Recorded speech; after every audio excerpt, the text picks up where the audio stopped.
천년의 역사를 자랑하는 비잔틴 제국이 오스만 제국에 의해 멸망당하고 불과 5개월이 지난 1453년 10월, 같은 멸망의 위기에 처해 있던 프랑스를 구해낸 샤를 7세에 의해 프랑스 내 잉글랜드의 마지막 보루였던 보르도가 함락당하면서 프랑스와 잉글랜드의 오랜 100년 전쟁은 잉글랜드의 패배로서 막을 내리게 되었고, 잉글랜드의 왕 헨리 6세의 권위는 땅에 떨어지게 됩니다. 한편 잉글랜드의 유력 귀족이자 왕가의 라이벌이었던 요크 가문의 리처드 공작은 헨리 6세의 발병을 틈타 전쟁 패배에 대한 책임을 물으며 랭카스터 왕조의 반기를 들었고, 잉글랜드는 긴 전쟁이 끝난 지 불과 2년 만에 또다시 30년의 긴 내전, 즉 왕위 쟁탈전에 들어가게 되었으니, 각각 흰 장미와 붉은 장미를 상징으로 삼는 두 가문이 벌인 이 전쟁의 이름은 바로 장미전쟁이었습니다. 그렇게 시작된 치열한 내전 속 도중 전사한 요크공 리처드의 뒤를 이은 그의 아들 마치백작 에드워드는 타우튼 전투에서 랭카스터파의 주력군을 격파하고 도망친 헨리 6세를 대신해 스스로 왕위에 올랐으니, 그가 바로 잉글랜드 요크 왕조의 첫 번째 왕 에드워드 4세였습니다.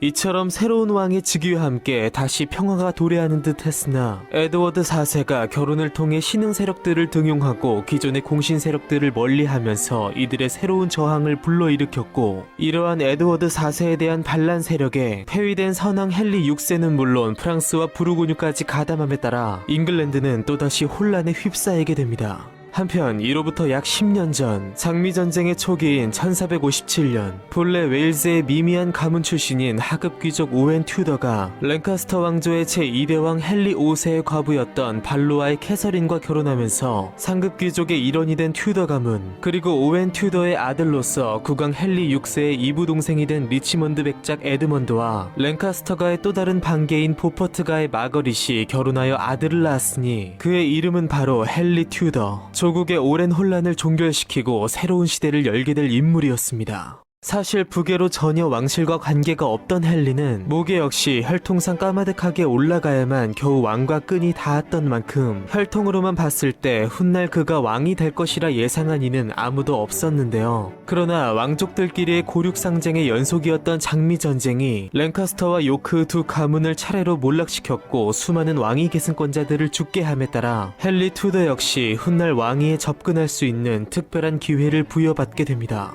한편 헨리의 부친 에드먼드는 그가 태어나기도 전에 흑사병으로 사망했고, 남편의 사망 당시 만 14세의 어린 나이로 임신 7개월 중에 있던 아내 마거릿 보퍼트는 남편을 잃고 출산 중 죽음의 위기를 겪는 등 우여곡절 속 끝내 아들을 탄생시킨 것인데요. 보통 아들을 낳을 경우 당대의 유력자에게 보내 공부시키던 관습과 달리 마거릿은 자신의 영지인 펜브로크 성에서 아들과 함께 지내며 직접 그를 훈육시켰고, 그러한 어머니의 철저한 보호와 가르침 속에 헨리는 훌륭한 인재로 무럭무럭 자라나게 됩니다. 그렇게 14년이 흘러 다시 전쟁이 한창이던 1471년으로 돌아와 아직 끝나지 않은 왕위 다툼 속에 폐위당한 랭카스터가의 마지막 왕이었던 헨리 6세가 의무사한 뒤 그의 외아들 웨스트민스터의 에드워드마저 전사함으로써 랭카스터가의 직계 혈통은 끊어지게 되는데요. 랭카스터가의 피를 이어받은 튜더가의 유일한 계승권자로서 당시 14살이 된 헨리 튜더는 이제 부친 에드먼드의 자리를 잇는 제2대 리치먼드 백작인 동시에 랭카스터가의 가장 유력한 왕위 계승 후보로 급부상하게 됩니다. 한편 아들의 정치적 지위가 높아짐에 따라 라이벌 요크가로부터 위협을 느낀 그의 모친 마거릿은 아직 어린 아들 헨리를 그의 숙부 제스퍼와 함께 프랑스의 브루타뉴로 피신시켜 후위를 도모하게 했고, 그렇게 안전한 환경을 확보한 상태에서 헨리는 점차 성인으로 성장해 나가게 됩니다. 그 무렵 헨리 6세의 자녀들까지 제거하고 완전한 권력의 주체로서 자리 잡은 요크 왕가는 이미 30년 전 먼 동양의 작은 나라 조선에서 일어난 계유정난을 방불케 하듯 가족 간에 일어난 왕위 갈등으로 극심한 혼란에 휩싸이고 있었는데요. 38세의 나이로 사망한 조선의 5대 임금 문종이 떠오르듯 요크가의 첫 번째 왕인 에드워드 4세가 40세의 나이로 병으로 사망하면서 12세의 어린 나이로 아버지 문종의 뒤를 이은 조선의 5대 임금 단종이 떠오르듯 죽은 에드워드 4세의 뒤를 이어 그의 어린 아들 에드워드 5세가 똑같이 12세의 나이로 영국의 새로운 왕위에 오르게 되는데요. 한편 자신의 조카 단종을 폐위시키고 왕위를 찬탈한 조선의 6대 임금 세조가 떠오르듯 죽은 에드워드 4세의 친동생 글러스터 공작 리처드 역시 섭정의 지위를 이용해 조카 에드워드 5세를 폐위시키고 왕위를 찬탈하여 스스로 잉글랜드의 새로운 왕위에 올랐으니 그가 바로 셰익스피어의 희곡을 통해 잘 알려진 요크 왕조의 마지막 왕이자 잉글랜드 플랜테저넷 왕조 최후의 군주 리처드 3세였습니다. 그렇게 조카의 왕위를 빼앗았다는 오명 탓에 새로운 왕 리처드 3세와 요크 왕가의 권위와 정치적 기반이 크게 훼손된 것은 물론 정계는 물론 민심까지 동요하자 그들의 라이벌 랭카스터가가 그 대안으로서 다시 급부상하기 시작했고 잉글랜드에 남아있던 헨리의 모친 마거릿은 그녀의 아들 헨리 튜더만이 이 난국을 타개할 유일한 대안이라 생각하며 그와 긴밀히 연락을 취하는 한편 잉글랜드 내 그의 지지자들을 끌어모으기 시작했는데요. 한편 프랑스의 망명 에 있던 헨리 튜더는 어느덧 26살에 건실한 청년으로 성장해 있었으니 고국을 떠나오던 순간부터 머지않아 찾아올 이 숙명적 순간을 기다려왔을 그는 그에게 주어진 이 사명을 과연 무사히 감당해 나갈 수 있을까요? 1483년 장미전쟁의 대부분을 장식한 국왕 에드워드 4세가 병사했고 왕을 충실히 보좌해온 동생 글로스터 공작 리처드는 그를 신뢰한 형의 유언에 따라 어린 조카 에드워드 5세의 섭정으로 등극하게 됩니다. 그러나 권력의 실세가 되면서 곧바로 왕위에 대한 야심을 드러낸 리처드는 선왕의 충신이었던 헤이스팅스 경을 비롯해서 왕의 친위 세력이 될 수 있는 외척들을 반역 혐의를 씌워 제거하는 한편 자신의 형수이자 왕의 모친인 엘리자베스 우드빌 역시 쫓아냈고 신변 보호라는 어처구니 없는 명목을 내세우며 어린 에드워드 5세와 그의 동생 요크 공작 리처드를 런던 탑에 가두어 버리게 됩니다. 그렇게 모든 사전 준비를 끝마친 그는 마지막으로 호색한이었던 선왕의 문란한 사생활을 근거 조카 에드워드 5세의 사생아설을 퍼뜨림으로써 그의 정통성을 훼손했고 적자가 없으니 왕의 동생인 자신만이 적법한 계승자라 주장하며 조카를 폐위시킨 뒤 스스로 새로운 왕 리처드 3세로 등극하게 됩니다. 그러나 스스로도 떳떳하지 못한 왕으로서 우선적으로 자신의 왕권에 위협이 되는 불운의 씨앗을 잘라야 했던 그는 한밤중 자객을 보내 아무것도 모른 채 런던탑에 잠들어 있는 두 조카를 은밀히 살해하게 되는데요. 이후 긴 시간이 지난 1674년 런던탑을 수리하던 중 의문의 어린아이들 유골이 발견되었고 당시 국왕 찰스 2세가 이것의 주인공을 에드워드 5세와 요크 공작 리처드 형제라 여김에 따라 그들의 유해는 사망 후 200년이 지나서야 비로소 웨스트민스터 사원에 안장되게 됩니다. 한편 자신의 조카들을 죽이고도 불안을 완전히 떨쳐버리지 못한 리처드 3세는 본래 자신의 신복이었으나 그의 왕위 찬탈에 반발한 버킹엄 공작의 반란마저 연달아 진압하면서 왕으로서 자신의 지위를 더욱 공고히 하게 됩니다. 한편 같은 플랜테저넷과의 반계로서 부족한 정통성을 의회의 도움을 받아 통치하려 했던 이전 랭카스터가의 왕들과 달리 요크가의 이전 왕들과 마찬가지로 리처드 3세 역시 의회를 무시한 채 독단적 통치를 감행함으로써 그들의 불만을 초래하게 되는데요. 여기에 엎친 데 덮친 격으로 후계자인 그의 외아들 그리고 아이를 낳아줄 왕비까지 갑자기 사망한 데다 후계 문제에 시달린 그가 형 에드워드 4세의 장녀이자 에드워드 5세의 누이 즉 자신의 친조카인 엘리자베스 요크에게 청혼했다는 괴소문까지 돌면서 이미 왕위 찬탈과 두 조카 살해로 지탄받던 그와 요크가의 지지 기반은 더욱 흔들리게 됩니다. 한편 이러한 때 민심이 국왕을 떠나고 있음을 확신한 헨리의 모친 마거릿 보퍼트는 랭카스터가의 유일한 후계자가 된 아들 헨리를 왕위에 올릴 것을 다짐하고 그의 지지자들을 끌어모으게 되는데요. 그녀는 먼저 본래 요크가의 열렬한 지지자였으나 리처드 3세의 즉위 이후 태도를 바꾼 자신의 새남편 토마스 스탠리를 포섭한 뒤 죽은 에드워드 4세의 미망인이자 쫓겨난 왕비로서 자신의 자녀들을 죽인 리처드 3세를 원수로 여기는 전 왕비 엘리자베스 우드빌과 그녀의 가문 및 앞서 일어난 버킹엄 공작 반란의 생존자들과 비밀리에 동맹관계를 구축하게 됩니다. 한편 프랑스의 망명 중이던 26세의 헨리 튜더는 이처럼 모친의 도움으로 자신의 지지 세력들이 이미 충분히 규합된 상황에서 리처드 3세가 프랑스를 침공하려 한 것을 이유로 샤를 9세 치하 프랑스를 회유 그들의 원조까지 이끌어냈고 마침내 1485년 8월 2000의 병력을 이끌고 웨일즈의 밀포드 헤이븐에 상륙하게 됩니다. 본래 튜더 가문이 웨일스 출신이었던 만큼 웨일스는 헨리를 전폭 지지하며 그의 군대에 합류했고, 큰 위기감을 느낀 리처드 3세 역시 잉글랜드 전역의 귀족들을 소집하여 진압에 나서면서 양군은 곧 중부 레스터 지방 보스워스에서 맞붙게 되는데요. 병력수에서 리처드 3세의 군대는 2배 이상 많았고, 리처드 본인을 비롯해서 지휘 경험이 많은 노련한 장수들을 다수 보유하고 있는 등 전체적으로 유리한 고지를 점하고 있었습니다. 그러나 전투 초반 그의 신복들이 전사하거나 배신하고 헨리에게 투항하는 일이 벌어졌고, 양쪽의 상황을 관망하며 저울질하던 헨리의 양아버지 토마스가 속한 스탠리 가문이 결국 헨리의 편으로 개입하면서 리처드의 군대는 급격히 무너져버리게 되는데요. 몸소 최전선에서 싸우던 리처드 3세는 헨리 7세의 기수 윌리엄 브랜든을 죽이며 활약했으나, 이미 판가름난 대세를 거스를 수 없던 그는 최후의 항전 끝에 결국 전사하게 됩니다. 그렇게 리처드 3세의 죽음과 함께 30년간의 치열한 장미 전쟁은 랭카스터가의 후계자인 헨리 튜더의 승리로 끝이 났고, 1154년 헨리 2세의 등극과 함께 시작되어 300년간 이어져 온 플랜테저넷 왕조의 기나긴 역사도 그 장엄한 막을 내리게 됩니다.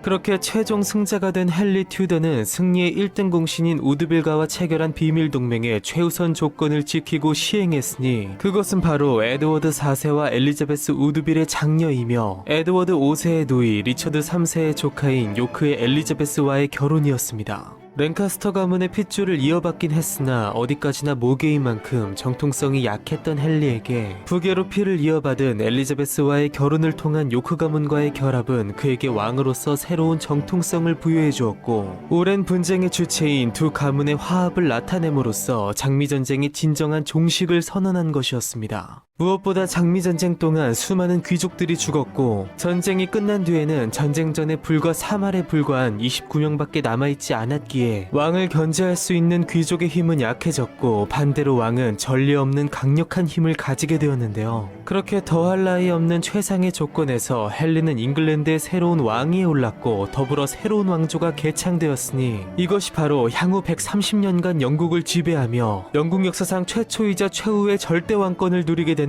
튜더 왕조였으며, 이를 개창한 그는 바로 영국 튜더 왕조의 시조 헨리 7세였습니다. 리처드 3세의 폭정과 더불어 긴 중세의 혼란의 결정체였던 장미전쟁을 끝내고 새로운 나라를 개창한 헨리 7세. 평화로운 치세를 구축한 그의 앞날에는 앞으로 과연 어떤 여정이 기다리고 있을까요? 두 가문을 규합한 헨리 7세의 즉위와 함께 어느덧 잉글랜드에도 평화의 시대가 도래하는 듯 했으나, 여전히 빈약한 튜더가 출신으로서의 정통성은 재위 기간 내내 그의 발목을 잡았고, 그의 치세는 반란의 연속이었습니다. 무엇보다 선왕 리처드 3세의 외조카인 존 드라폴, 친조카인 워릭 백작 에드워드가 살아있다는 것도 반란의 중요한 구실이 되었는데요. 헨리 7세는 조카를 죽여 민심을 잃은 리처드 3세의 전철을 밟지 않기 위해 워릭 백작을 죽이지 않고 런던탑에 감금시켰으나, 아일랜드의 지원을 등에 업은 요크가의 잔당들은 탑에 갇힌 워릭은 가짜임을 주장하며 램버트 심넬이라는 야심가 소년을 진짜 워릭으로 내세워 대규모 반란을 일으키게 됩니다. 그러나 오랜 내전으로 지쳐있던 잉글랜드에서 반란은 큰 호응을 이끌어내지 못했고, 스토크 전투에서 정규군이 반란군을 가볍게 제압한 데다 국왕이 탑에 갇혀있는 진짜 워릭 백작을 꺼내 시민들에게 그의 존재를 증명하는 초유의 해프닝까지 벌어지면서 첫 번째 반란 국면은 결국 마무리됩니다. 더불어 여기에 가담했던 선왕의 외조카 존 드라폴마저 전사하면서 더 이상의 반란은 일어날 수 없는 것처럼 보였으나, 이제는 죽은 에드워드 4세의 차남 요크공을 사칭하는 무리까지 등장하게 됩니다. 요크공이 살아있었다며 플랑드르 출신의 퍼킨 워백이라는 야심가를 가짜 요크공으로 내세운 이 반란은 잉글랜드의 분열을 원하는 스코틀랜드와 프랑스의 지원까지 얻어내면서 무려 3차례에 걸쳐 잉글랜드에 상륙했으나 모두 격퇴당했고, 스코틀랜드로 도주한 워백은 여전히 호시탐탐 기회를 노리게 되는데요. 때마침 잉글랜드 코널 지방에서 가혹한 징세에 항의하는 대규모 농민 반란이 일어났고, 이것을 기회라 여긴 워백이 스코틀랜드의 도움 속 수천의 군대를 잉글랜드에 상륙시키고 스스로를 리처드 4세라 선포했지만, 소식이 늦었던 건지 잉글랜드 내 농민 반란은 이미 진압된 상태였고, 사로잡힌 워백은 비참히 처형당하게 됩니다. 이처럼 수차례의 대규모 반란은 한편으로 헨리 7세와 신생 튜더 왕조에 대한 불안감을 촉진시켰으나 헨리가 직접 귀족과 군대를 통솔해 반란을 효율적으로 진압한 데다 가혹한 처벌보다는 관대한 회유책으로 귀족들의 환심을 샀던 만큼 이것은 오히려 그의 정치력이 입증되고 그의 왕위가 점차 탄탄해지는 계기를 마련하게 됩니다. 그렇게 재위 초기부터 각종 반란에 시달리며 숨가쁜 세월을 보낸 헨리 7세는 이제 국가의 내부 안정과 더불어 대외적 발전을 위한 여러 정책들을 시행하게 됩니다. 먼저 경제적으로 수출을 촉진하고 국내 산업을 보호하는 정책을 취한 그는 국가가 직접 상선을 건조하여 상인들에게 대여하는 정책을 취하며 상업국으로서의 발전을 꾀했고, 무엇보다 프랑스 보르도 지방으로부터 포도주를 수입하는 선박을 오직 자국 선박으로만 강제하는 항해조례를 발표함으로써 상인들의 열렬한 지지를 받게 되는데요. 특히 항해조례에 반발하는 국가들의 위협에 대비하여 대포를 상선에 설치해 군함의 성격을 갖게 함으로써 현재 영국 해군의 초기 모습을 갖추게 하기도 했습니다. 이렇게 재정 확보와 민심 획득이라는 두 마리 토끼를 잡은 헨리 7세의 이 항해조례는 이후 스튜어트 왕조 시절 올리버 크로멜과 찰스 2세의 치세에서 본격적으로 애용되었고, 이후 약 400년 뒤 빅토리아 여왕 때에 폐기되기 전까지 영국의 전통적인 중상주의 정책으로서 자리 잡게 됩니다.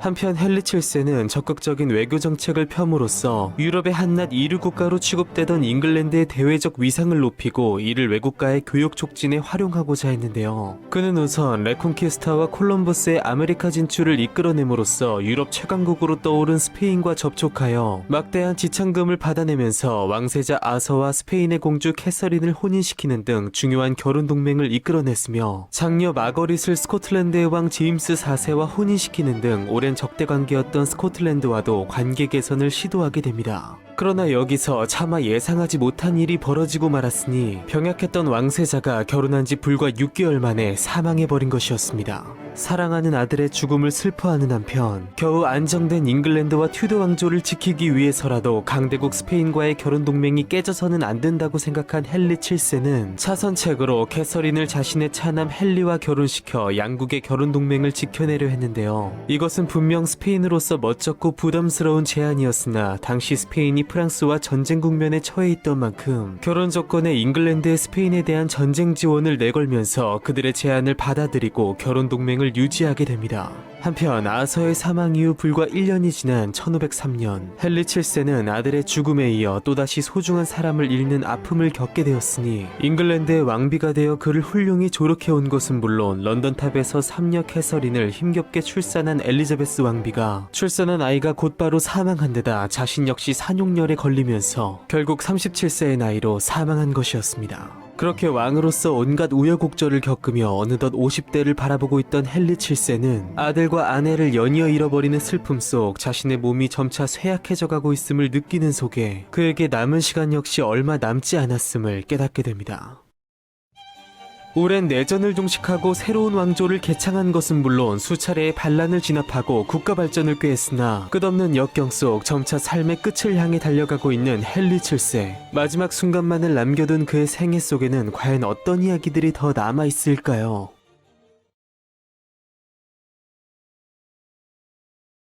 1502년 아서 왕세자의 죽음, 1503년 엘리자베스 왕비의 안타까운 사망 후 깊은 슬픔 속에 잠긴 헨리 7세는 거의 은둔에 가까운 생활을 시작했고, 활동적이었던 왕이 그 에너지를 잃어버리자 왕국 역시 활기를 잃고 어두운 분위기에 잠식되어 갔는데요. 정신적 슬픔이 육체적으로도 나타난 것인지 이후 결핵을 앓게 된 그는 결국 1509년 향년 52세의 나이로 숨을 거두게 됩니다. 그렇게 헨리 7세가 사망하자 왕세자 아서의 자리를 이어받은 차남 헨리가 뒤를 이어 영국의 왕위에 올랐으니 그가 바로 아버지를 뛰어넘어 역사상 가장 파란만장한 삶을 살게 되는 헨리 8세였습니다. 튜더 왕조 전체의 역사를 봤을 때 후대에 일어날 충격적이고 드라마틱한 사건들로 인해 상대적으로 헨리 7세의 존재감이 가려지는 경향이 있으나, 그는 오랜 전쟁을 끝내고 뒤이어 일어난 반란을 성공적으로 진압함으로써 나라의 진정한 평화를 가져온 것은 물론 효율적인 정책 운용과 재정 확충으로 영국의 절대왕권의 기틀을 마련한 인물로 평가받고 있는데요. 헨리 7세는 오로지 혈통으로만 이루어진 귀족들이 전쟁의 참사로 부족해진 시국에 신분과 관계 관계없이 수많은 인재들을 능력 위주로 직접 선발하여 그들을 통해 효율적으로 국정 운영을 수행했으니 이러한 측근 정치의 형태는 후대 튜더 왕조의 군주들의 전통적 통치 방식으로 이어지게 됩니다. 무엇보다 재위 초기부터 각종 반란에 시달린 헨리 7세는 오랜 전쟁으로 피폐해진 재정 상태를 보며 회의를 느끼는 속에 강력한 왕권은 곧 부와 직결된다는 것을 깨닫고 극도의 절약과 함께 재정 문제를 최우선 과제로 두며 부를 획득하고 지키기 위한 극단적인 정책들을 추진하게 됩니다. 지난 장미전쟁 중 귀족들이 사망하면서 남긴 토지를 차지함으로 이미 왕실이 소유한 토지가 풍족했음에도 그는 강력한 왕권을 바탕으로 한 사건 박탈과 재산 몰수 등의 방법을 활용해 세력이 크거나 적대적인 대영주들을 제거하면서 왕령지를 더욱 확대했고 국내 세법을 개선, 아니 다양한 명목으로 각종 세금을 부활시키는 등 왕의 조세권을 더욱 강력하게 실행했으며 부족한 재정을 확충한다는 명목하에 법원장 등의 고위직을 포함 관직을 매매하여 왕실의 수입을 더욱 증가시켰습니다. 또한 그는 장남 아서의 사망 당시 막대한 지참금을 반환하지 않을 목적으로 며느리 캐서린을 일단 잡아두는 한편 나아가 강대국 스페인과의 결혼 동맹 유지를 목적으로 며느리 캐서린과 차남 헨리의 재결혼을 추진하는 속에 캐서린의 아버지 페르난도 2세에게 그들의 새로운 결혼에 대한 새 지참금을 요구했으나 페르난도가 이에 응하지 않자 그들의 결혼을 확정하지 않고 지참금을 문제로 7년간의 긴 줄다리기를 하기도 했는데요. 영리한 혹은 때로 얍삽해 보이기도 하는 그의 이러한 기질은 그에게 영국 역사상 최고의 사업가 왕이라는 특이한 별명을 붙여주게 됩니다. 한편 잉글랜드의 미래가 대항으로의 진출과 식민지 개척에 있다고 생각한 헨리 7세는 콜럼버스의 아메리카 발견 이후 당시 유행처럼 일어난 신대륙 발견 사업에도 뛰어들었고 이러한 그의 염원을 이루어줄 한 항해사를 만나게 되었는데요. 이 항해사는 바로 이탈리아 베네치아 공화국 출신으로 지중해 해상무역에 종사하던 중 재정난에 빠지면서 새로운 일을 찾아 스페인을 거쳐 영국으로 이주해온 인물이었으니 그의 이름은 바로 조반니 카보토 존 캐벗이었습니다.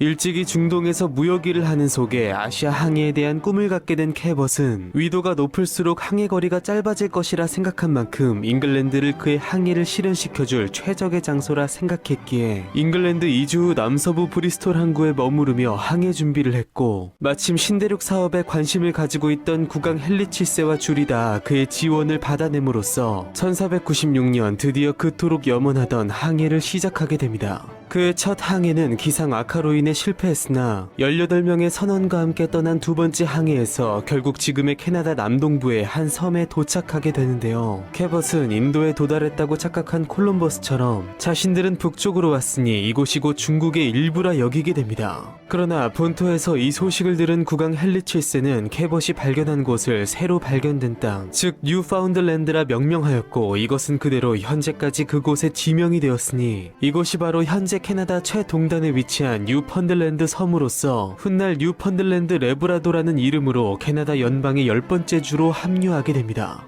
무엇보다 이곳을 발견한 캐벗은 바이킹 이후 북아메리카에 도달한 첫 번째 유럽인으로 이름을 남기게 되었고 당시 함께 동행한 그의 아들 세바스찬 캐벗은 이후 헨리 8세 때에서도 부친의 뒤를 이어 북미의 다른 지역에 대한 탐험을 계속하게 되는데요. 이러한 노력은 결국 영국이 훗날 북아메리카를 식민지로 삼게 되는 출발점이 되었고 이처럼 앞선 항해 조례와 상선 임대 정책으로 자국의 상업을 지키고 발전을 이루어냈으며 대포를 설치한 상선을 통해 해군의 초기 모습까지 만들어낸 헨리 7세는 여기에 신대륙 사업의 시작과 캐나다에 대한 발견을 이루어내면서 그와 후대의 튜더 왕조가 미래의 세계의 4분의 1을 지배할 대영 제국의 기초를 마련하는 데 있어 결정적인 역할을 하게 됩니다. 이름 없는 가문의 후계자로 태어나 막대한 사명을 떠안은 채 내전을 종결시키고 역사상 가장 강력한 왕조를 일으킨 왕의 이야기는 바로 여기에서 끝을 맺으며 이제 그의 아들 헨리 8세의 이야기가 시작됩니다.